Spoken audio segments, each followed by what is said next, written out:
नमस्कार मित्रांनो, दिव्यांग व्यक्तींसाठी महाराष्ट्र शासनाने एक महत्त्वाचे शुद्धीपत्रक जारी केले आहे. विवाह प्रोत्साहन योजनेमध्ये मोठा बदल करण्यात आलेला असून आता अनुदान मिळण्याची प्रक्रिया आणखी सोपी होणार आहे. या जी-आरमध्ये नेमकं काय बदल आहेत, कोणाला फायदा होणार आहे आणि पैसे कसे मिळणार आहेत, संपूर्ण माहिती जाणून घेण्यासाठी व्हिडिओ शेवटपर्यंत पहा. 11 जून 2026 रोजी दिव्यांग सक्षमीकरण विभागाने नवीन शुद्धीपत्रक जारी केले आहे. बघा, ते तुम्हाला स्क्रीनवरती सुद्धा दिसत असेल. याआधी 18 डिसेंबर 2025 रोजी सरकारने दिव्यांग अव्यांग विवाहाबरोबरच दिव्यांग विवाहालाही योजनेत समाविष्ट केले होते. तसेच अनुदानाच्या रकमेत वाढ करण्यात आली होती. आता या योजनेच्या अंमलबजावणीमध्ये आणखी काही महत्त्वाचे बदल करण्यात आले आहेत.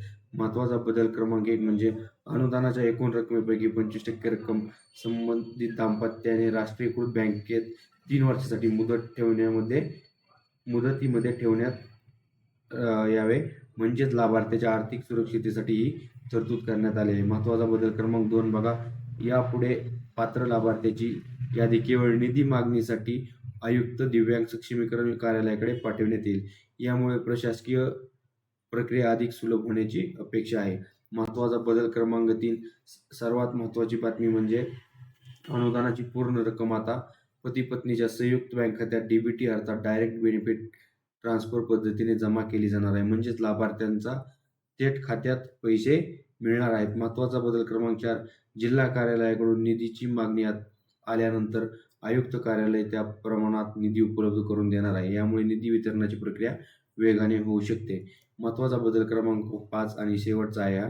जर एखाद्या स्थानिक स्वराज्य संस्थेमार्फत अशाच प्रकारच्या विवाह योजना लाभ मिळत असेल तर दुहेरी लाभ टाळण्यासाठी लाभार्थ्याला एक योजनेचीच निवड करावी लागेल. थोडक्यात सांगायचे झाले तर अनुदान थेट संयुक्त खात्यात जमा होणार, 25% रक्कम 3 वर्षे FDमध्ये ठेवावी लागणार, प्रक्रिया अधिक पारदर्शक आणि सुलभ होणार, दुहेरी लाभ घेता येणार नाही. दिव्यांग विवाह प्रोत्साहन योजनेतील हा महत्त्वाचा बदल अनेक लाभार्थ्यांसाठी फायदेशीर ठरणार आहे. व्हिडिओ आवडला असेल तर व्हिडिओला लाईक, शेअर नक्की करा. धन्यवाद.